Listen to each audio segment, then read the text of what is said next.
سے محبت ہوگی بولو نبی کی حدیث کے مطابق وہ نبی کے ساتھ ہوگا، جسے صحابہ سے محبت ہوگی وہ صحابہ کے ساتھ ہوگا، جسے غوث سے محبت ہوگی، جسے خواجہ سے محبت ہوگی، اللہ کا فضل ان پر ہوگا، رحمت ان پر نازل ہوگی، اور قیامت کے دن بھی ان نیک بندوں کا اسے قرب نصیب ہوگا۔ اور جب جسے اللہ کے ولیوں کا قرب حاصل ہو جاتا ہے تو سمجھ لو اس کے دل کی گندگی دور ہو جاتی ہے، اس کا دل پاکیزہ ہوتا ہے، اس کے دل میں نیکیوں کا جذبہ پیدا ہو جاتا ہے۔ بے شک ہمیں چاہیے یہی کہ اللہ سے ہم اپنے دلوں کی پاکیزگی کی دعا کریں۔ حدیث پاک میں ہے اللہ کے رسول نے فرمایا جسم میں ایک لوتھڑا ہے، وہ لوتھڑا اگر وہ صحیح ہے تو انسان صحیح ہے، اور وہ خراب ہے تو انسان خراب۔ انسان کے دل میں بات ابھی آ جائے میں نماز پڑھوں گا تو یقین جانو سارے کام چھوڑ دے گا، مسجد میں حاضر ہو جائے گا۔ بتاؤ کوئی مسجد سے بڑھ کر کوئی دنیا میں جگہ ہے؟ جگہ ہے؟ اگر انسان پریشان ہو، مشکل میں ہو تو وہ اللہ کو یاد کرے سچے دل سے اور توبہ کرے، مسجد میں آ کر نماز پڑھ لے اور آنسو اپنی آنکھوں سے نکال لے۔ اللہ کی ذات ارحم الراحمین ہے، اس بندوں کو معاف کر کے اللہ اس کی مشکل کو آسان فرما دے۔ کمی ہماری ہے، یہ آپ سے کیے ہوئے اعمال کا بدلہ ہے کہ انسان مصیبت میں آ جاتا ہے، پریشانی میں آ جاتا ہے۔ اور یہ دیکھا گیا ہے جب جب انسان نے اللہ کی بارگاہ میں سچی توبہ کی ہے اور اپنی آنکھوں سے آنسو نکالتے ہوئے اللہ سے معافی مانگی ہے تو اللہ نے معاف بھی فرما دیا ہے، اللہ نے اسے مشکلوں سے نجات بھی عطا فرما دی ہے۔ تو اللہ کے ولی یہ جو ہمارے لیے ہیں، ہمیں لیے دنیا و آخرت کا ہمارے لیے ذریعہ ہے۔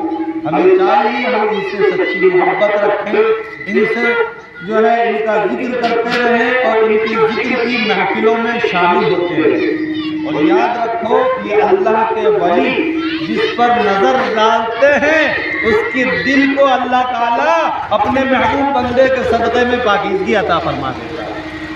واقعات تو بہت ہیں۔ حضرت ابراہیم ادھم، حضرت ابراہیم بن ادھم یہ بادشاہ تھے اپنے وقت۔ حضرت ابراہیم بن ادھم اپنے وقت کے بادشاہ تھے۔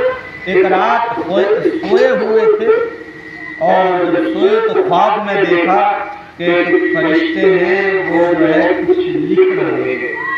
انہوں نے حضرت ابراہیم بن ادھم رضی اللہ تعالی عنہ نے پوچھا فرشتوں سے کہ بتاؤ کیا لکھ رہے ہو؟ رجسٹر ہے بڑا، وہ فرشتوں پر وہ تحریر کر رہے ہیں، لکھ رہے ہیں۔ تو حضرت ابراہیم بن ادھم نے جیسے ہی پوچھا تو فرشتوں نے کہا ہم اللہ کے محبوب بندوں کی فہرست تیار کر رہے ہیں۔ اللہ کے محبوب بندوں کی فہرست تیار کر رہے ہیں، اور فرشتے وہی کرتے ہیں جو انہیں اللہ کا حکم ہوتا ہے۔ بے شک اللہ کے حکم کے خلاف نہیں کرتے۔ انسان ہے، اللہ کا حکم ہے انسان کو کہ نماز 5 وقت کی پڑھو، سچ بولو، حرام سے بچو، نیک لوگوں کی صحبت اختیار کرو، ماں باپ کی فرما برداری کرو، خود بھی قرآن کی تلاوت کرو، بچوں کو بھی قرآن کی تلاوت سکھاؤ۔ یہی چیزیں ہمارے لیے کیا ہیں؟ اللہ کی طرف سے ہمیں بخشش حاصل ہونے کا ذریعہ ہے۔ انسان دیکھو پتہ ہونے کے باوجود پھر بھی گناہوں میں زندگی گزارتا ہے۔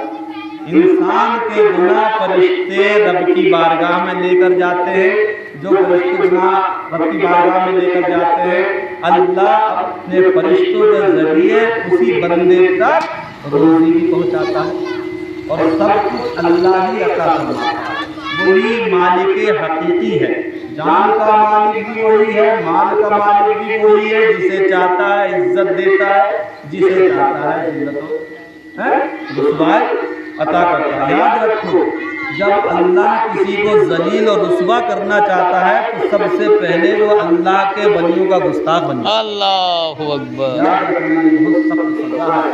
جب کوئی اللہ کے ولی کا بے ادب بنتا ہے تو اس کی دنیا تو برباد ہوتی ہے، اور دنیا برباد ہونے کے بعد اس کا ایمان بھی چلا جاتا ہے۔ جب وہ اس دنیا سے رخصت ہوتا ہے ایمان سے ہٹ کر تو اس کی دنیا بھی خراب اور آخرت بھی برباد ہو جاتی ہے۔ تو یاد رکھو اللہ سے یہی دعا مانگو، اللہ تعالی ہمیں اپنے